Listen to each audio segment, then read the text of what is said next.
60km 격차, 침묵이 시작됐다.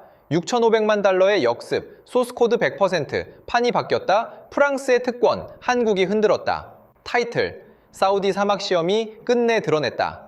KF-21 보람에 라팔의 질서를 뒤흔든 60km 충격, 공중에서의 보호는 먼저 보는 능력에서 시작된다. 그리고 굴욕은 오직 한쪽만 먼저 보게 될 때 시작된다. 그준의 책상에 떨어진 숫자는 격추 비율도 아니었고 출격 예측치도 아니었다. 60km. 프랑스가 말하던 라팔의 신뢰 가능한 교전 레이더 환경 유지 거리와 한국 측이 전자전 공격해서 KF-21에 대해 비공개로 브리핑하던 수치 사이의 격차였다. 60km는 디테일이 아니다. 반올림 오차도 아니다. 전투기 교전에서 그것은 아직 자기 차례인 줄도 모른 차에 늘어서 있는 장송 행렬의 길이다. 그리고 그 숫자 아래에는 종이 위에서는 더 작아 보이지만 의미로는 훨씬 더 위험한 또 다른 숫자가 놓여 있었다. 6,500만 달러. 우리 세대 대부분이 이미 반짝이는 모조품쯤으로 치부해버렸던 기체의 가격이었다. 싸다. 검증되지 않았다. 의존적이다. 수출, 친화형이다. 그게 예전의 판결이었다. 그리고 그 예전의 판결이 곧 우리 모두를 민망하게 만들 참이었다. 내 이름은 파흐드 알 라시드. 사우디 공군 전투기 현대화실에 파견된 선임 전략 고문이다. 거의 30년에 가까운 세월 동안 나는 조달표, 레이더 교전 범위, 정비 곡선, 제재 리스크, 통합 분쟁, 그리고 주권을 말하면서도 조용히 타국에 그것을 임대하는 사람들의 영구적인 연극 속에서 살아왔다. 내 경력은 하나의 믿음 위에 세워져 있었다. 너무 오래, 너무 안정적으로 유지된 믿음이라 나는 그것을 자연법처럼 착각했다.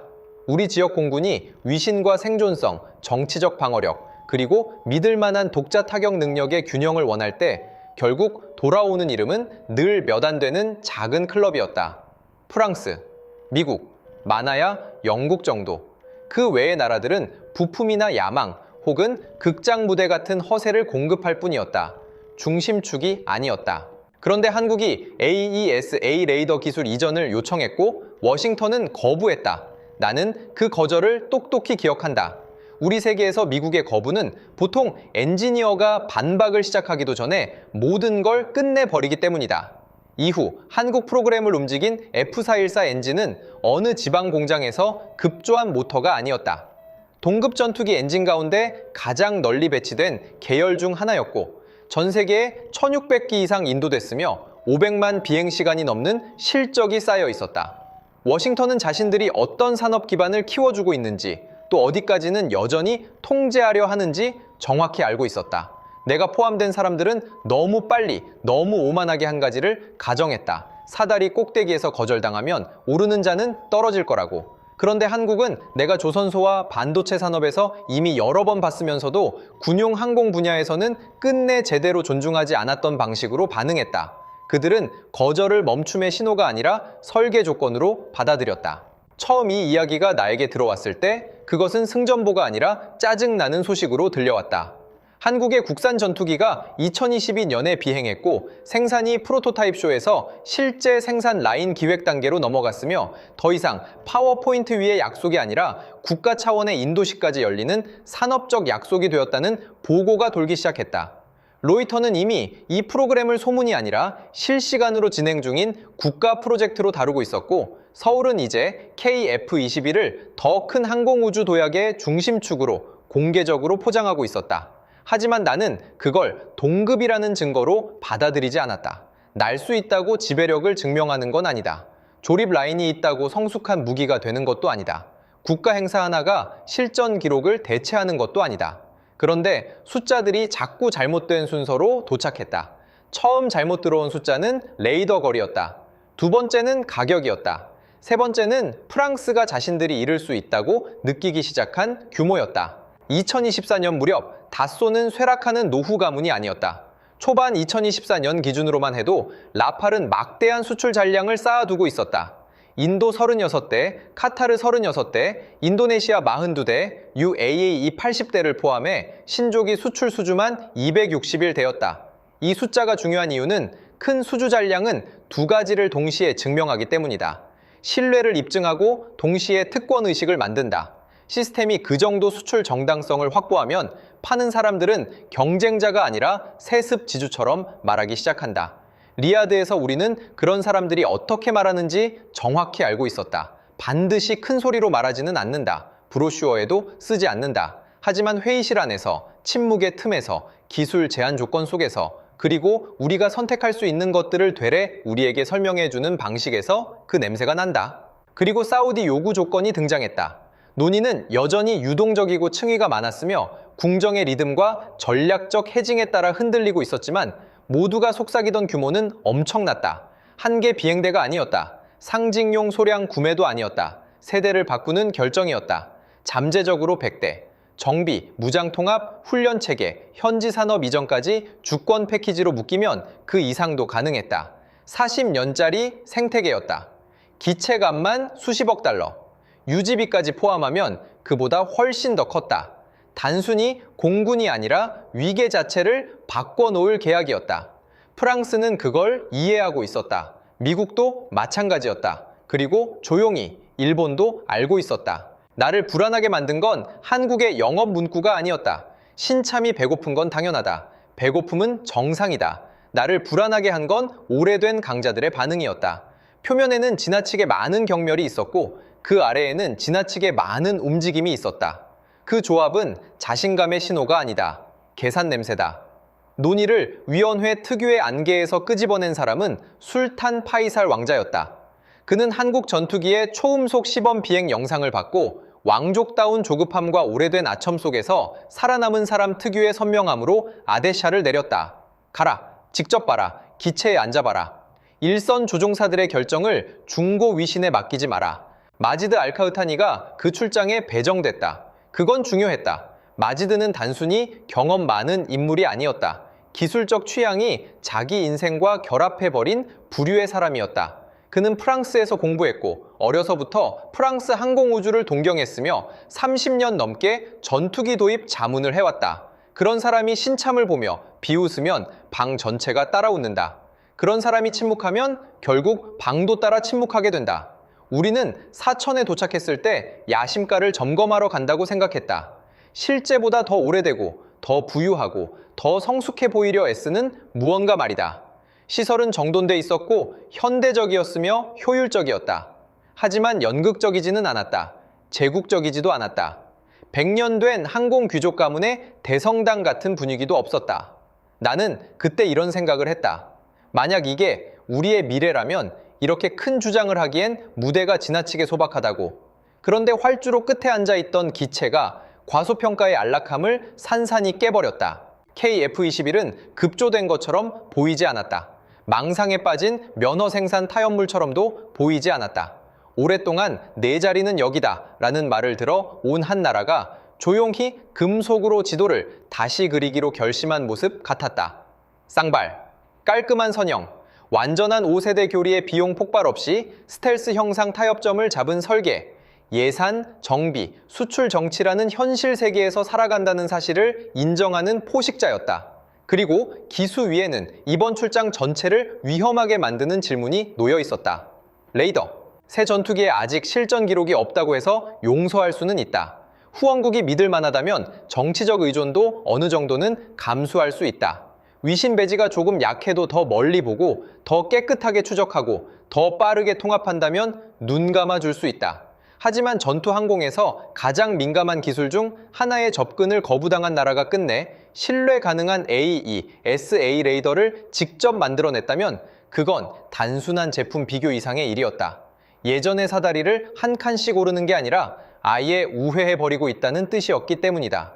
그 시점에도 나는 그 주장이 과장됐다고 생각했다. 우리 중 많은 사람이 그랬다. 밖에서 불편한 무언가가 클럽 바깥에서 도착했을 때 경험 많은 기득권 체제가 늘 그렇듯 우리도 스스로를 달래는 말을 반복했다. 아마 이스라엘의 숨은 도움이 들어갔을 것이다.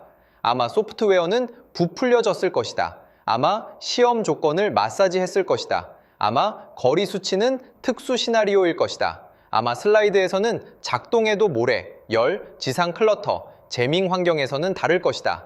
그 아마라는 단어가 내 오래된 세계를 간신히 붙들고 있었다.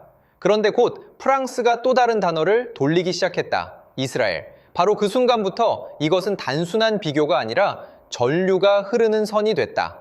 조종사는 악천후도, 엔진 트러블도, 심지어 엉망인 임무 계획도 살아남을 수 있다. 단 어떤 계기가 아직 진실을 말해주는지만 안다면. 조달도 똑같다. 내 경력 대부분 동안 나는 글로벌 전투기 시장에서 어떤 계기들만큼은 아직 진실을 말해준다고 믿어왔다. 그 오래된 지도는 유치한 것이 아니었다. 그래서 버리기가 더 어려웠다. 그것은 실제 역사, 실제 전쟁, 실제 산업, 깊이 위에 세워져 있었다. 프랑스는 존중받을 만했다. 미국은 두려움받을 만했다. 유럽은 통제를 절차로 감싸고 의존을 파트너십으로 포장하는 법을 배웠다. 나는 그 방식을 알았다. 인생 절반을 그들의 서류 속에서 보냈기 때문이다. 영업팀이 자유를 약속하면 나는 부속화 비서를 읽었다. 외교관이 전략적 유연성을 말하면 나는 소프트웨어 제안을 확인했다. 제조사가 생애주기 비용 절감을 말하면 나는 예비 부품, 업그레이드 시점, 엔진 회전 시간, 훈련 락인, 무장 인증 병목, 그리고 무엇보다도 내일의 미사일이 오늘의 전투기와 대화할 수 있는지를 결정하는 코드를 누가 소유하는지부터 봤다. 그 마지막 질문, 누가 코드를 소유하는가? 그 질문은 화려한 프레젠테이션에 거의 등장하지 않는다. 그건 서명 이후에 나타난다. 고객이 전투기는 자기 경납고 안에 들어와 있는데 그 지적 신경계는 아직도 해외에 살고 있다는 사실을 깨닫는 바로 그때 나타난다. 프랑스는 그 구조를 완벽히 숙달하려왔다. 그리고 이번 한국의 도전이 오기 전까지 나는 그것을 분노보다는 존중에 더 가깝게 바라봤다. 라팔은 단순한 기체가 아니었다. 하나의 완성된 지정학적 논리였다. 실전 기록, 성숙한 공급망, 프랑스식 주권 브랜딩, 유럽 고객들이 신뢰해온 레이더와 전자전 전통, 미국에 완전히 종속되지는 않으면서도 서방 품질을 원하는 국가들에게 내밀 수 있는 정치적으로 판매 가능한 대안. 다소의 수출 장부가 수백 대 규모로 불어난 시점쯤 되면 그 전투기는 더 이상 플랫폼 하나로 팔리지 않는다. 검증된 질서의 회원권으로 팔리게 된다. 우리 지역에서는 그것만으로도 엄청난 무게를 가졌다. 카타르는 36대를 샀고, 이집트는 55대를 샀고, UAE는 80대를 약정했다. 이들은 취미로 장난감을 사는 나라들이 아니다. 생존성, 접근성, 위신, 연속성을 산 나라들이다. 그래서 리야드의 젊은 장교들 사이에서 어쩌면 한국 전투기가 전혀 다른 미래를 의미할 수도 있다는 속삭임이 들리기 시작했을 때, 그러니까 더 싸고 더 유연하고 현지 산업 참여에 더 열려있는 미래 말이다. 나는 거기서 통찰이 아니라 조급함을 들었다. 조달 세계에는 언제나 새로움 자체를 협상력으로 착각하는 젊은 세대가 있다. 전쟁이 그 환상을 바로잡는다. 정비는 더 빨리 바로잡는다. 나는 단가 수치에 홀려 들떴다가 유지비와 통합비, 수출 승인, 조종사 전환, 무장 패키지, 정치적 제약이 회의실로 들어오는 순간 무너져 내린 수많은 대표단을 봐왔다. 전투기는 절대 스티커 가격만으로 존재하지 않는다. 그것은 구매 계약서 안에 숨겨진 30년에서 40년짜리 복종이다. 그래서 사천에 마지드가 간다는 사실이 나에게 그렇게 중요했다. 그는 인간의 형태를 한 오래된 지도였다. 프랑스 유학파, 프랑스 항공우주 애호가, 베테랑 구매자문 기성 강자를 믿는 인물. 그가 다녀와서 인상적이긴 하지만 확신은 안 간다고 말하면 기존 질서는 유지될 것이었다. 하지만 그가 조용히 흔들려 돌아온다면 더 깊은 무언가가 이미 이동한 것이다. 왕자의 열의는 그 구도를 더 복잡하게 만들었다. 조달에서 왕실의 관심은 종종 위험하다. 관료적 신중함보다 호기심을 더 빨리 움직이기 때문이다. 하지만 동시에 그것은 사태를 명확히 해주기도 한다. 그는 통상적인 필터를 거친 결론을 6개월 뒤에 전달받고 싶어 하지 않았다. 직접 기계에 손을 대고 앉아보고 상승하는 걸 보고 우리가 모조품이라 치부한 것이 이미 위협이 됐는지 판단하고 싶어 했다. 한국에 간다는 말을 들었을 때 마지드가 처음 보인 반응은 오래된 체제가 자신을 방어하기 위해 쓰는 전형적인 웃음이었다. 한국, 전투기, 그는 다들 인정하는 건 인정했다. 전자, 조선, 자동차, 반도체, 규율 있는 제조업. 하지만 전투기는 다른 문명 계층에 속하는 물건이었다. 우리는 그렇게 생각했다. 공중전은 우리 머릿속에서 산업이 아니었다. 유산이었다. 하지만 유산은 아무도 질문하지 않으면 게으름이 된다. 출장은 그 게으름에 금을 내기 시작했다. KAI가 1999 년에야 설립됐다는 사실은 프랑스 항공우주의 기억이 지배하는 어떤 방에서도 쉽게 경멸을 불러올 숫자였다. 25년은 100년짜리 항공 신화 앞에서는 아무것도 아니다. 그러나 숫자는 위험하다. 젊은 기관도 올바른 국가 생태계 안에 있으면 시간을 압축할 수 있다. 한국은 조선소와 칩 산업에서 이미 그것을 증명했다. 우리는 단지 같은 국가적 반사작용, 즉 흡수하고 반복하고 현지화하고 더 오래 일하고 모욕을 내부 동력으로 바꾸는 그 반사작용이 전투체계로 들어올 수 있다는 걸 상상하지 않았을 뿐이다. 왕자는 직접 기체에 탔다. 그 사실 하나가 곧바로 라팔과 동급임을 뜻하지는 않았다. 하지만 적어도 한 가지 게으른 주장은 그 자리에서 끝났다. 이것은 쇼룸 껍데기가 아니었다. 수출용 목업도 아니었다. 카메라 각도만을 위해 만든 퍼포먼스용 프로토타입도 아니었다. 실제로 날았다. 실제로 올랐다. 실제 전투기처럼 움직였다. 그 다음 나온 건 문서였다. 리야드로 돌아온 뒤 마지드가 나에게 그 문서를 들이밀던 순간이 아직도 눈앞에 선하다. 접혀 있었고 출처는 없었고 위험할 만큼 정확한 방식으로 만들어진 종이었다. 주장은 노골적이었다. 한국 AESA 레이더의 핵심 구조가 이스라엘 기술에 지나치게 기대고 있어서 원격 무력화나 숨겨진 외부 통제를 배제할 수 없다는 내용이었다. 그 종이의 교묘함, 아니 추악함은 증거에 있지 않았다. 사실 증거는 거의 없었다. 그것의 힘은 우리의 정치적 반사신경을 너무 정확히 겨냥했다는 데 있었다. 아랍 세계에서는 소프트웨어 불투명성, 국가안보 의존성, 그리고 이스라엘이라는 단어를 한 문장 안에 결합해버리면 완전한 기술적 입증이 필요하지 않다. 감정이 그 뒤를 대신한다. 그때 나는 이게 부정 캠페인의 냄새라는 걸 알아차렸다. 그런 수법이 드물어서가 아니다. 오히려 아주 흔하기 때문이다. 하지만 이번 것은 전문적으로 잔인하게 설계되어 있었다. 초기 단계의 기술 검증 협력이나 접촉이라는 부분적 진실을 하나 집어들고 그것을 주권 악몽으로 변환시켰다. 조달 전쟁에서는 그 정도면 충분한 경우가 많다. 주장이 정밀 검증을 견뎌낼 필요는 없다. 정치적 호감이 얼어붙을 만큼만 오래 방 안에 남아있으면 된다. 이게 먹힐까 두려워할 이유도 분명했다. 우리 체계에서는 거짓 의심 하나만으로도 프로그램이 상처 입을 수 있기 때문이다. 반박하려면 판매자가 당장 꺼내 보여줄 수 없는 수준의 접근 권한이 필요할 때가 특히 그렇다. 소스 코드는 구호가 아니다. 국기를 흔든다고 문제가 끝나지 않는다. 코드를 소유하고 있거나 아니거나 둘 중 하나다. 출처를 증명할 수 있거나 없거나 둘 중 하나다. 그 입증이 끝나기 전까지 의심은 가스처럼 방 안에 퍼져남는다. 나는 프랑스가 이 문서 유포에 손을 댔을 가능성을 거의 즉시 의심했다. 비밀 메모를 갖고 있어서가 아니었다. 그런 건 없었다. 다만 방법론이 너무 그들답게 느껴졌다. 타이밍, 절박함. 전투기 전체를 공격하는 대신 사우디의 마음을 가장 효과적으로 오염시킬 수 있는 단 하나의 요소만 겨냥한 선택. 그건 엔지니어링이 아니라 상업 전쟁이었다. 그런데도 나는 아직 프랑스를 버릴 준비가 되어 있지 않았다. 바하 부인은 이 대목을 잘 이해하지 못한다. 인식의 전환은 문서 한 장이 나타났다고 혹은 냄새나는 루머 하나가 돌았다고 해서 일어나지 않는다. 자신의 직업적 위신이 오래된 위계와 얽혀 있을수록 인식 전환은 더 오래 걸린다. 나는 너무 많은 평가 보고서를 프랑스식 가정 위에 써왔다. 유럽식 통합 제약을 품질의 정당한 대가라고 너무 오래 변호해왔다.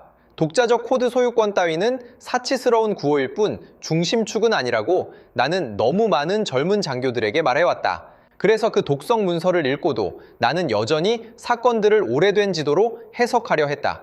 프랑스는 시장을 지키고 있다. 미국은 확산을 관리하고 있다. 일본은 자기 산업적 미래 공간을 방어하고 있다. 불쾌하긴 해도 여전히 익숙한 질서 안의 행동들이라고 생각했다. 경쟁적이고 냉소적이고 그래도 살아남을 수 있는 질서. 그런데 두 번째 계기가 거짓말을 시작했다. 루머가 아니었다. 일정표였다. 나중에 알게 된 사실이지만 한국 측은 리야드에 오기 전부터 이런 공격이 들어올 가능성을 예상하고 있었다. 그 사실이 내 안에 파편처럼 박혔다. 그 자체가 곧 무죄를 입증해서가 아니었다. 내가 그들에게 허락하지 않았던 종류의 성숙함을 보여줬기 때문이다. 그들은 사전에 독립적인 소프트웨어 감사 경로를 준비해 두고 왔다. 박수를 기대한 게 아니라 사보타주를 예상하고 움직인 것이다. 그건 순진한 신참의 준비가 아니다. 자기가 무엇이 되었는지 이해한 국가의 준비다. 동시에 다른 압박점도 다른 방향에서 열리고 있었다. 파리가 아니라 워싱턴에서 엔진이었다. 바로 그 순간 내 오래된 지도는 겉으로는 멀쩡해 보여도 이음새부터 갈라지기 시작했다. 프랑스가 의심을 통해 한국의 레이더를 공격할 수 있다면 미국은 허가 한 장으로 이 기체를 훨씬 더 효율적으로 공격할 수 있었다. F414는 워싱턴이 법적으로 손을 걸 수 있는 초크 포인트였다. 수출 승인 없이는 거래도 없다. 깔끔하고 부인 가능하고 파괴적이다. 그것만으로도 한국의 도전을 관리 가능한 수준에 묶어두기엔 충분했어야 했다. 하지만 더 이상 관리 가능하지 않았다. 왜냐하면 내가 야심만 큰 신참 정도로 치부했던 그 기체는 단지 새로운 레이더만 싣고 있었던 게 아니라 완전히 새로운 협상 논리를 싣고 있었기 때문이다. 그리고 오래된 강자들은 아직 자신들이 어떤 상대를 맞닥뜨렸는지 제대로 이해하지 못하고 있었다. 새 전투기가 유망하다는 말을 듣는 것과 그 수학이 기존 질서를 모욕하기 시작하는 장면을 직접 지켜보는 것은 전혀 다른 일이다. 리아드 내부 논쟁이 날카로워졌을 때도 프랑스의 논리는 서류 위에서는 여전히 강했다. 라팔은 실전 기록이 있었고 성숙한 공급망이 있었고 정립된 유지 절차와 임무 시스템 그리고 여러 차례 수출 임계점을 넘어선 브랜드를 갖고 있었다. 한국은 열정, 더 신선한 산업 문화, 매혹적인 가격, 기술적 반항의 이야기를 갖고 있었다. 이야기는 함대를 결정하지 못한다. 숫자가 한다. 그게 내가 믿던 규칙이었다. 그런데 숫자들이 말을 안 듣기 시작했다. 첫 번째는 가격이었다. 우리 내부 비교표에서 관련성 있게 떠돌던 한국 기체의 수치는 약 6,500만 달러 수준이었다. 반면 라팔 패키지는 무장, 지원, 훈련, 정치적 제약을 정직하게 포함시키는 순간 전혀 다른 우주에 속한 가격이 됐다. 전투기 가격은 언제나 패키지 구조에 따라 달라진다. 그런데 바로 그 점이 핵심이었다. 프랑스의 논리는 더 비싼 것이 더 낮은 위험이라는 믿음을 구매자에게 설득해야만 유지된다. 하지만 구매자가 한국 기체가 허용 가능한 생존성, 충분한 임무 확장성, 실질적인 코드 개방성을 훨씬 낮은 초기 가격에 제공한다고 믿기 시작하는 순간 프랑스의 프리미엄은 보험료가 아니라 임대료처럼 보이기 시작한다. 두 번째 숫자는 더 위험했다. 100%. 그건 한국 측이 제시한 소스코드 소유율이었다. 적어도 우리에게 제시된 설명 기준으로는 항공기 소프트웨어 스택과 레이더 로직, 통합 구조에 대한 완전한 국내 통제였다. 나는 서방 영업 언어를 너무 오래 읽어온 사람이라 이게 얼마나 급진적인 표현인지 잘 알고 있었다. 대부분의 경우 전투기 거래에서 기술 이전이란 건 가장자리 접근 권한만 잘게 나눠주고 판매자는 신경계를 계속 움켜쥐는 것을 의미한다. 한국은 당신의 필요에 따라 승인 요청을 해주겠다고 말하는 게 아니었다. 우리가 두뇌를 소유한다고 말하고 있었다. 이 주장이 사실이라면 그건 단지 그들의 제한을 강화하는 정도가 아니라 기존 거래 구조 전체를 고발하는 일이었다. 세 번째 숫자는 사막 시험에서 나왔고 방 전체를 조용하게 만들었다. 먼저 라팔. 같은 환경, 같은 표적 등급, 같은 열기, 같은 전자공격 조건, 같은 사우디의 눈. 레이더 화면은 대략 140km 부근에서 첫 탐지, 120km 부근에서 더 안정적인 추적 해법을 보여줬다. 결코 약한 수치가 아니다. 현실적 작전 환경에서 그 정도면 상대가 너를 보기 전에 사람을 죽일 수 있다. 그 성능이 부족하다고 말하는 사람은 거짓말을 하거나 환상을 보는 것이다. 그런데 같은 코스에 한국 기체가 들어왔고 같은 열과 제밍의 모욕을 받는 조건에서 화면에 찍힌 숫자는 탐지 약 200km, 안정 추적 약 180km였다. 60km. 또 그 숫자였다. 나는 그 통제실 안에서 침묵의 성질이 바뀌는 순간을 기억한다. 더 이상 존중 어린 평가의 침묵이 아니었다. 훨씬 더 무거운 종류의 침묵. 즉, 이 숫자가 여기서 사실이라면 다른 곳에서도 무엇이 사실이어야 하는가를 모두가 동시에 다시 계산하기 시작하는 침묵이었다. 나는 그 순간 곧바로 한국의 승리라고 부르지 않았다. 내 오래된 가정들에게는 더 불편한 이름으로 불렀다. 명칭을 바꿔야 하는 사건이라고. 왜냐하면 레이더 성능은 장식이 아니기 때문이다. 그것은 반도체 품질, 열관리, 소프트웨어 규율, 전자전 설계, 재료 지식, 생산 성숙도가 만나는 교차점 위에 놓여 있다. 운 좋은 한 번의 패스로는 사람을 속일 수 있다. 연출된 비교 한 번으로는 착시를 만들 수 있다. 하지만 기술 이전을 거부당한 나라가 이 많은 층위를 동시에 메워버렸다면 내가 잘하며 믿어온 위계는 단순히 도전받은 것이 아니라 더 많이 일한 쪽에게 따라잡힌 것이다. 인접한 사실들도 이 그림을 더 무시하기 어렵게 만들고 있었다. 한화 시스템은 이미 KF-21A, ES가 공중, 지상, 해상 표적을 동시에 추적하고 무장을 유도할 수 있는 성숙한 다기능 레이더라고 공개적으로 포지셔닝하고 있었다. 2025년까지 이 레이더의 양산은 산업 단계로 진입했고 2025년부터 2028년 사이 한국 공군용으로 40세트가 인도될 예정이었다. 성숙한 관측자는 공식 홍보 자료가 언제나 자신을 아름답게 포장한다는 걸 안다. 맞다. 하지만 국가가 실제 배치할 자신이 없다면 40기의 생산 레이더를 라인에서 굴려내진 않는다. 생산은 수사보다 훨씬 가토란 진실이다. 동시에 라팔의 수출 성공은 내가 미처 이해하지 못했던 역설도 드러냈다. 거대한 수주 잔량은 지배력을 투사한다. 맞다. 하지만 동시에 관성을 만든다. 시스템이 이미 평판을 장악하면 설득에서 기대권으로 미끄러지기 시작한다. 기술적 자신감에서 제도적 특권의식으로 이동한다. 그 변화는 대표단이 대안을 설명하는 방식에서 들린다. 진지하게 다뤄야 할 경쟁자가 아니라 자연 질서에서 일탈한 예외처럼 말하기 시작한다. 프랑스는 점점 그런 식으로 들렸다. 그리고 조달 세계에서 경멸은 종종 공포가 밖으로 드러나는 첫 번째 증상이다. 물론 한국의 성능 데이터만으로 모든 게 끝난 건 아니었다. 레이더 시험이 끝난 뒤에도 우리 부처 안에 진지한 인물들, 다수가 여전히 프랑스로 기울게 만들 만큼 강한 반론이 있었다. 엔진이었다. 이건 작은 약점이 아니었다. 구조적인 약점이었다. F414는 미국 것이다. 지인은 이미 한국 전투기용으로 120대 분, 즉 생산 엔진 240기와 예비분까지 포함하는 규모의 공급을 맡고 있었다.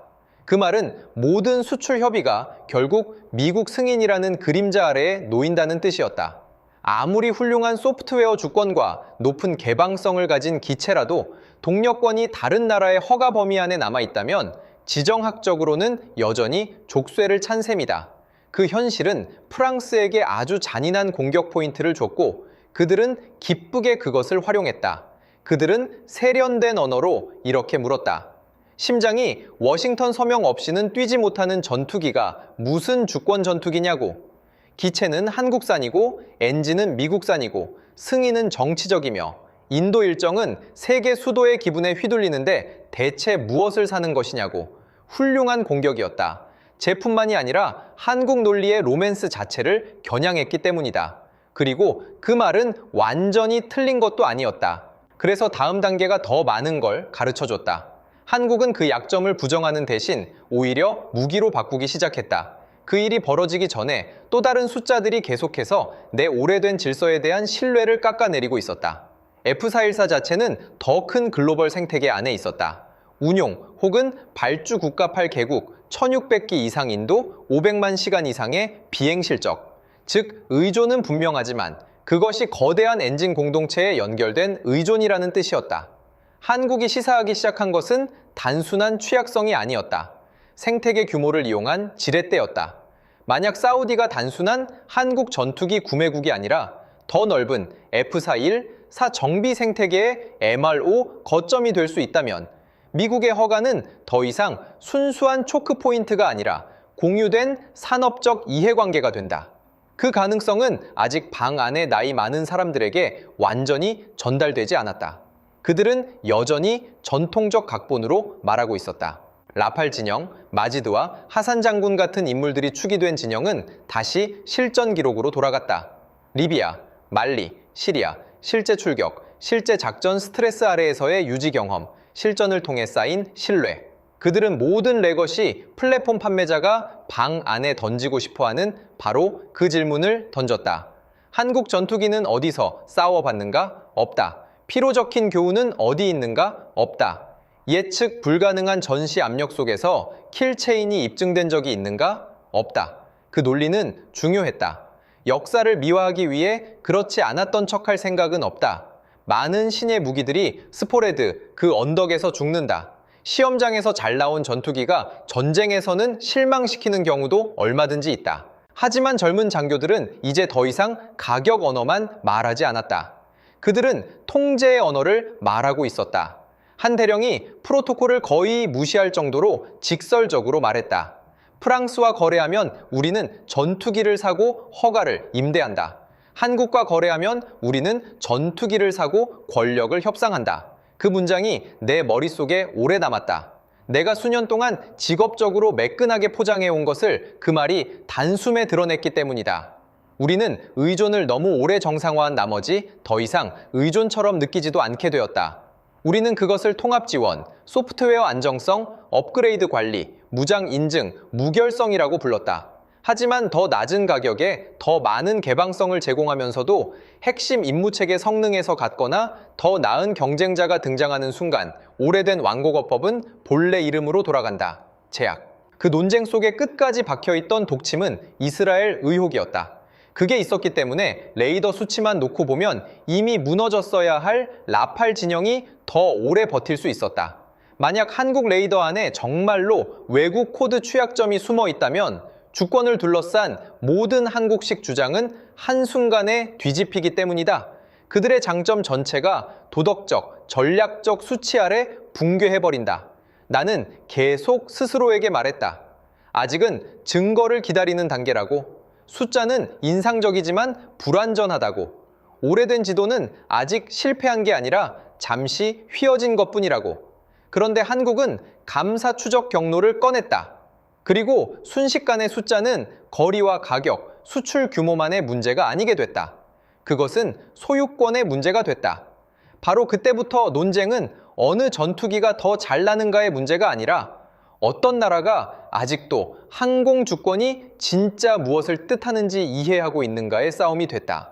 내가 사건의 규모를 잘못 읽었던 이유는 나는 여전히 이것을 두 전투기 사이의 경쟁으로 보고 있었기 때문이다. 하지만 그게 아니었다. 이건 두 권력 철학의 경쟁이었다.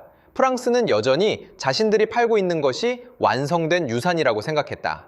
역사 속에서 만들어지고 전쟁으로 검증됐으며 통제된 조건 아래 구매자가 감사히 편입돼야 하는 완성된 우월한 물건. 반면 한국 대표단이 실제로 팔고 있던 것은 주로 물건이 아니었다. 미래 수정 권한과의 관계였다. 코드와의 관계였다. 현지 산업, 참여와의 관계였다. 구매자가 판매자의 시간표에 영구 복속된 존재로 남지 않을 수 있다는 가능성이었다. 레이더 시험이 첫 번째 층을 드러냈다면 감사대면은 두 번째 층을 드러냈다. 리야드의 공식 청문회는 최종 권고안이 위로 올라가기 전에 우려를 정리하기 위해 열린 자리였다. 방안은 지나치게 차가워서 사람들의 성질이 실제보다 더 절제돼 보일 정도였다. 공군 장교 18명, 국방부 자문 12명, 왕실 경호, 입법부 인사들, 조달 담당자들, 기술자들, 기술자인 척하는 정치인들. 한국 대표단이 입을 열기 전부터 이스라엘 의혹이 이미 방 안 어딘가에 앉아있다는 걸 모두가 알고 있었다. 프랑스가 먼저 나섰다. 그들은 전쟁 영상과 실전 이력, 시각적 권위를 사용했다. 노련한 정통성의 언어를 총동원한 것이다. 리비아와 그 밖의 지역에서 촬영된 실전 영상도 있었고 추상적 성능을 정서적 안심으로 바꿔주는 진짜 사용 이미지도 있었다. 그리고 마지막으로 유럽의 장거리 미사일 카드 메터를 꺼냈다. 우리 세계에서 그 이름은 무게 있게 떨어진다. 사거리는 중요하다. 회피 불가 구역도 중요하다. 위협받기 전에 위협할 수 있는 능력은 중요하다. 프랑스는 사우디가 라파를 사는 순간 단순한 전투기가 아니라 이미 검증된 킬체인에 발을 들이게 될 것처럼 느끼게 만들고 싶어 했다. 그리고 조건이 따라 나왔다. 프랑스의 감독 아래에서만 통합과 운용, 독자적인 무장 교체는 불가, 프랑스 통제 밖의 소프트웨어 변경도 불가, 그들은 그것을 안정성이라고 불렀다. 시스템 무결성, 성능 보장. 누가 먼저 말하기도 전에 나는 그 말을 들은 방 안의 반응을 봤다. 기술 위생이라는 말로 포장된 조용한 모욕을 들은 사람들의 반응이었다. 우리 쪽 무장통합 책임자 중 가장 직설적인 인물 중 하나인 파흐드 빈 사우드가 모두가 이미 생각하고 있던 걸 입 밖에 냈다. 우리 돈으로 전투기를 샀는데 우리가 원하는 무장을 달고 싶을 때도 왜 파리가 열쇠를 쥐고 있느냐고. 프랑스 대표는 표현을 순화하려 했다. 허가가 아니라 협력이라고. 그 방에 있던 모든 사람은 언어와 현실의 차이를 알고 있었다. 내가 신뢰해온 오래된 지도는 바로 그 차이가 정중하게 입 밖에 나오지 않는데 의존해왔다. 그리고 프랑스의 가장 강력한 친구였던 하산 장군이 어떤 화려한 홍보 자료도 명확히 답하고 싶어 하지 않는 질문을 던졌다. 소스 코드는 누가 소유하나? 프랑스의 대답은 기술적으로는 깔끔했고 전략적으로는 치명적이었다. 다소의 지적재산, 즉 프랑스였다. 제국이 고도를 잃는 순간은 때로 더 나은 기계에 패배할 때가 아니다. 자신들의 운영 과정을 더 이상 고개 숙이고 받아들이려 하지 않는 방 안에서 너무 솔직하게 말해버리는 그 순간일 때가 있다. 한국 측은 그 다음 순서에서 오히려 화려하지 않아서 처음엔 불리해 보일 정도의 발표로 나왔다. 표, 그래프, 레이더 데이터, 생산 일정, 하부 체계 소유 구조, 엔지니어의 스타일이었다. 제국 판매인의 스타일이 아니었다. 나중에야 깨달았다. 그래서 더 강했던 것이다. 프랑스는 감탄을 끌어내기 위해 왔다. 한국은 추적 가능성으로 의심을 익사시키기 위해 왔다. 그리고 마지막 슬라이드가 뜨는 순간 방의 축이 바뀌었다. KF-21 전체 소스 코드, 대한민국 100% 보유, 또 100이라는 숫자였다. 부분이 아니었다. 일부 파트너 조정 필요도 아니었다. 특정 모듈 제외도 아니었다. 완전한 소유권을 축으로 내세운 제안이었다. 그 한 줄만으로도 방은 흔들릴 수 있었다. 하지만 한국 기술 책임자는 거기서 멈추지 않았다. 그는 의혹을 정면으로 다뤘다. 상처 입은 자존심도 없었다. 연극적인 분노도 없었다. 민족주의 연설도 없었다. 순서만 있었다. 미국이 기술 이전을 거부했다는 점, 그렇다. 초기 단계에서 성숙도 검증 경로를 확인하기 위한 기술 협력이 있었다는 점, 그렇다. 엘타가 개발 초기 실험 단계에서 이야기의 한 부분에 닿았다는 점, 그렇다. 그리고 그 다음 칼날이 돌아왔다. 지금 눈앞에 있는 실기체의 레이더, 실제 조달 대상으로 올라온 그 레이더는 안테나, 전원부, 송수신 모듈, 신호 처리, 운용 소프트웨어까지 한국 기관과 산업이 새로 설계한 것이라는 설명이었다. 그 다음 그는 감사 자료를 꺼냈다. 그 순간 사건의 크기가 내 머릿속에서 달라졌다. 의혹은 하나의 무기다. 하지만 사전에 배치된 독립 코드 감사는 다른 종류의 무기다. 전자는 시간을 오염시키기 위해 설계된다. 후자는 시간을 되찾기 위해 설계된다. 보고서가 마법은 아니다. 보고서도 조작되고 선택되고 프레이밍 될 수 있다. 하지만 그 자료는 정치적으로 치명적인 한 가지를 해냈다. 논쟁을 다시 검증 가능한 소유권의 문제로 되돌려 놓은 것이다. 계속해서 이스라엘 백도어를 반복하는 쪽이 신중한 게 아니라 상업적으로 악의를 가진 쪽처럼 보이게 만들었다. 나는 방 건너편 프랑스 대표단을 바라보다가 예상치 못했던 표정을 너무 노골적으로 보게 됐다. 각본 상실. 그들은 부인, 방어, 감정적 반발을 예상해왔다. 하지만 차분한 문서 기반의 역공은 준비하지 못했다. 그 순간 나는 더 큰 메커니즘을 이해했다. 한국은 단지 레이더를 만든 게 아니었다. 오래된 강자들에게 대답하는 방식을 만들어낸 것이었다. 분노가 아니라 산업적 증거로. 그리고 청문회가 이제 순수 성능 논쟁에서 코드 소유권 논쟁으로 전환되자 레거시 모델 안에 숨어있던 미해결 의존들이 한꺼번에 보이기 시작했다. 30년, 40년의 운용 수명 동안 소스 코드는 기술적 각주가 아니다. 누가 새로운 무장을 승인하는지, 누가 업그레이드 가격을 매기는지, 누가 요청을 지연시키는지, 누가 정치적으로 불편한 개조를 거부할 수 있는지, 우리가 이미 입장료를 낸 뒤에도 학습 곡선의 미래를 누가 소유하는지를 결정한다. 우리는 수십 년 동안 그런 조건을 받아들여 왔다. 대안이 불가능하다고 믿었기 때문이다. 그런데 오랫동안 이류 제조국쯤으로 취급받던 나라가 나타나서 말했다. 불가능하다고? 무엇과 비교해서? 당신들의 편안함과 비교해서? 당신들의 기억과 비교해서, 당신들이 자연 법칙으로 착각한 카르텔과 비교해서. 청문회는 끝났지만 진짜 붕괴는 그 이후에 일어났다. 하산 장군은 감사 문서를 손에 쥐고 읽었다. 30년 직업적 본능이 지혜가 아니라 습관으로 재분류되는 모습을 보는 사람의 표정이었다. 수십 년 동안 자신이 방어해온 구조가 자기 예산보다는 자기 주권을 더 적게 존중해왔다는 사실을 깨닫는 선이오르 조달 인사의 얼굴은 직접 보지 않으면 설명하기 어렵다. 그는 감상적으로 친한국이 되지 않았다. 그런 사람들은 그렇게 바뀌지 않는다. 그는 단지 반환상이 되었다. 그날 저녁 도시의 빛이 아래로 번지는 옥상에서 그는 나에게 한 문장을 말했다. 나는 그 말을 아직도 잊지 못한다. 프랑스는 우리를 지갑으로 생각한다. 그건 너무 단순해서 더 추한 문장이었다. 보통 그런 수준의 진실은 조금 더 많은 의식과 포장을 동반해 등장한다. 하지만 그 순간만큼은 아니었다.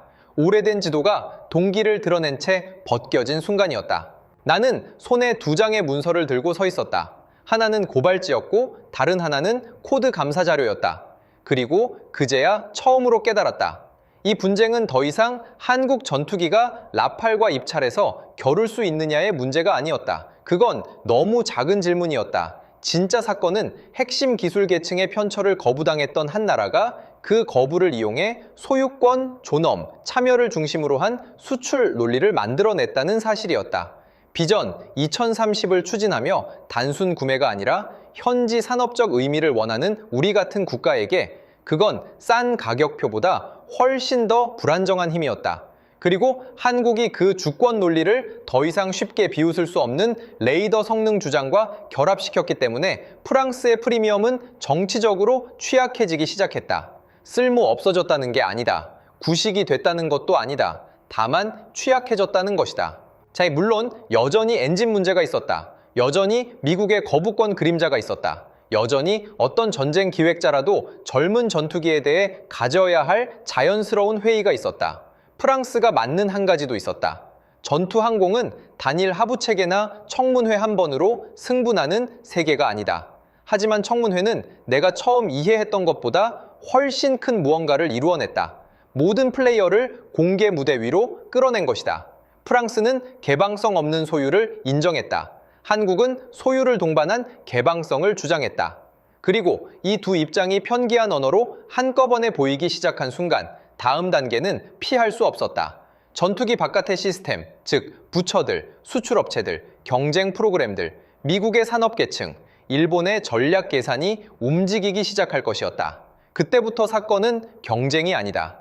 권력 재배분이 된다. 전투기 경쟁이 코드 소유권, 엔진 라이선스, 레이더 성숙도, 산업 이전, 정치적 정렬이 모두 같은 주에 함께 논쟁되는 지점에 도달하면 더 이상 움직이는 건 기체만이 아니다. 그 기체를 둘러싼 시스템 전체가 움직이기 시작한다. 나는 그 변화를 처음 브리핑실이 아니라 전화의 리듬에서 느꼈다. 긴박감이 더해졌다. 간격은 짧아졌다. 철학적 토론은 줄었다. 유지구조, 현지 인력 흡수, 수출 허가 순서, 부품 의존성, 무장 로드맵, 그리고 무엇보다도 사우디가 무엇을 선택하느냐를 다른 국가들이 어떻게 해석할 것인가에 대한 질문이 급격히 늘어났다. 그 마지막 질문이 중요했던 이유는 우리 수준의 조달이란 결코 사적인 일이 아니기 때문이다. 서명이 이루어지기도 전에 선택은 전략적 선호를 방송한다. 리야드가 확실하게 라팔 쪽으로 기울면 그것은 프랑스의 위신과 통제된 주권이라는 오래된 서방 모델을 다시 강화한다. 반대로 리야드가 KF-21 쪽으로 기울면 훨씬 더 다루기 어려운 신호가 된다. 최고 기술 관문에서 거절당했던 중경우기, 단지 믿을 만한 제품을 만든 것에 그치지 않고 영구 임차인으로 남기 싫어하는 구매자들에게 더 매력적인 정치적 문법까지 만들어냈다는 뜻이기 때문이다. 그리고 시장은 정부가 인정하기 전에 이미 그런 모델을 감지한다. 미국은 그 위험을 즉시 이해했다. 그래서 그들의 움직임은 대단히 섬세해졌다. 공식적으로 엔진 문제는 언제든 규정 준수, 수출 심사, 의회 민감성, 지역 인권 정치라는 말로 설명할 수 있었다. 그 설명들 자체가 완전히 거짓은 아니었다. 하지만 시스템은 공식 설명만으로 움직이지 않는다. 이해관계가 서로 부딪히기 시작할 때 움직인다. G2는 F414가 단순히 한국의 의존 요소로 남는 것이 아니라 성장하는 생태계 자산이 되기를 바랄 이유가 충분했다. 이미 F414 계열은 8개국에 걸쳐 500만 시간 이상의 비행 실적을 쌓고 있었고, 그 유지 네트워크의 지리를 확장하는 것은 상업적으로도 전략적으로도 의미가 있었다. 한국 입장에서는 미국의 허가를 거부권에서 이해관계로 바꿔야 했다. 바로 거기서 MRO 제안의 천재성이 드러났다. 한국 기술 책임자가 G2와의 사전 협의가 이미 사우디 내 F414 사정비 지원 허브 구상 수준까지 진전돼 있다고 밝히는 순간 전체 기하학이 바뀌어버렸다. 이건 더 이상 리야드가 워싱턴에게 제발 목을 조르지 말라고 애원하는 구조가 아니었다. 서울이 사우디 영토와 한국 기체를 통해 미국 산업에도 지속 가능한 교두보를 제공하는 구조를 제시하는 것이었다.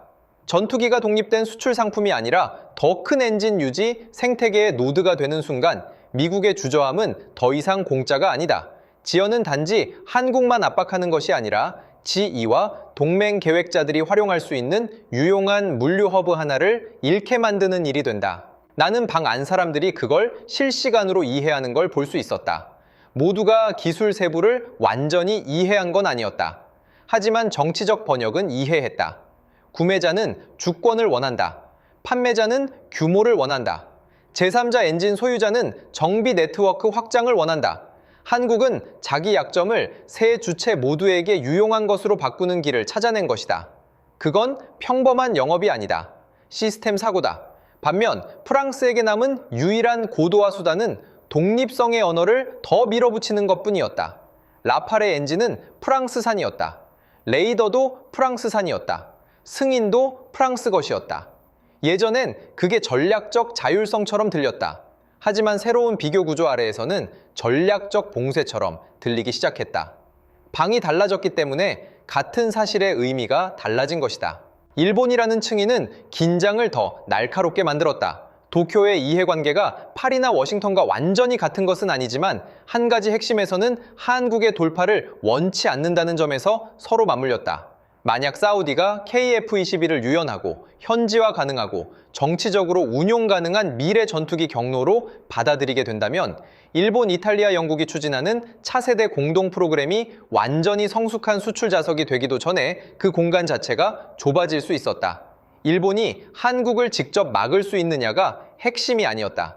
핵심은 모든 주요 산업 국가가 이제 같은 장면을 보고 있다는 점이었다. 사우디는 더 이상 단순히 전투기를 고르는 것이 아니라 모델 하나를 승인할 수도 있는 위치에 있었다. 그리고 모델은 정부가 인정하기 전에 시장이 먼저 읽는다. 며칠이 지나자 우리 내부 장치 안에 대화 톤도 바뀌었다. 젊은 장교들은 더 이상 한국이 한 개 비행대를 제때 인도할 수 있나를 묻지 않았다. 10년 뒤 현지 조립, 소프트웨어 개조, 무장 통합이 어떤 모습일까를 묻기 시작했다. 물류 담당자들은 사우디, 한국, 미국 삼각 구도가 유럽에 대한 전통적 일방 의존보다 더 나은 지렛대를 제공할 수 있는 시나리오를 그리기 시작했다.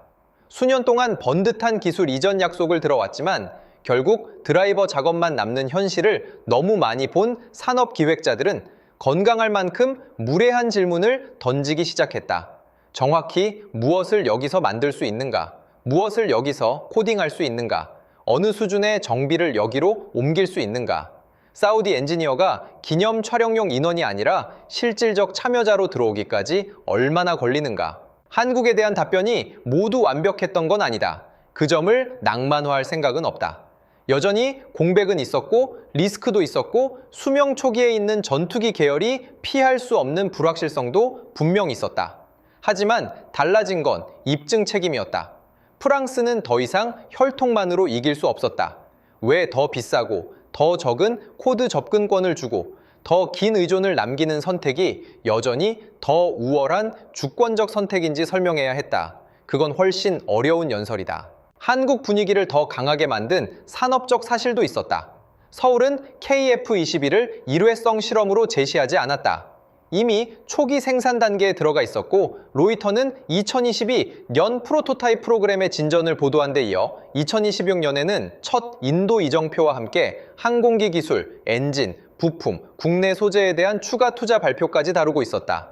이 역시 실전 우월성을 증명하는 건 아니었다. 하지만 국가적 의지를 증명했다. 그리고 생산 라인에 의해 뒷받침되는 의지는 향수에 의해 뒷받침되는 평판보다 더 위험하다. 한때 그렇게 침착했던 프랑스 대표단은 점점 더 미세한 방식으로 균열을 드러내기 시작했다. 기술 담당자들은 더 법률적인 언어를 쓰기 시작했고 상업 담당자들은 더 개인적인 어조로 들어오기 시작했다. 논점은 한국 전투기 자체를 직접 무시하는 쪽에서 생애주기 불확실성, 업그레이드 미성숙, 실전 미검증, 인증 지연, 생태계 취약성에 대한 경고로 이동했다. 각각 따로 놓고 보면 모두 정당한 주장이다. 하지만 그 모든 것이 한꺼번에 쏟아질 때 나는 이제 그 냄새를 판이다 할 수 있었다. 방어적 과잉 생산, 너무 많은 공격선, 너무 많은 의심을 동시에 살려두려는 조급함. 반면 한국은 불안할 정도로 절제돼 있었다. 그들의 가장 강한 움직임은 레이더 시험 뒤의 승리감 과시도 아니었고 이스라엘 의혹이 무너진 뒤의 도덕적 분노 연출도 아니었다. 절차적 침착함이었다. 문서를 내민다. 질문에 답한다. 구조를 제안한다. 다음 단계로 이동한다. 이 스타일은 조달 전쟁에서 치명적이다. 왜냐하면 상대가 톤을 올리는 순간마다 감정적인 쪽이 누구인지 스스로 드러내게 만들기 때문이다. 그리고 시스템은 그런 절제를 감지하자마자 다른 행위자들도 자기 위치를 다시 계산하기 시작했다. 은행가들이 다른 질문을 하기 시작했다. 한때 한국 입찰을 프랑스를 압박하는 지렛대 정도로 취급하던 자문가들조차 이제는 서울이 정말로 돌패 성공할 경우 그 의미가 무엇인지 조용히 묻기 시작했다.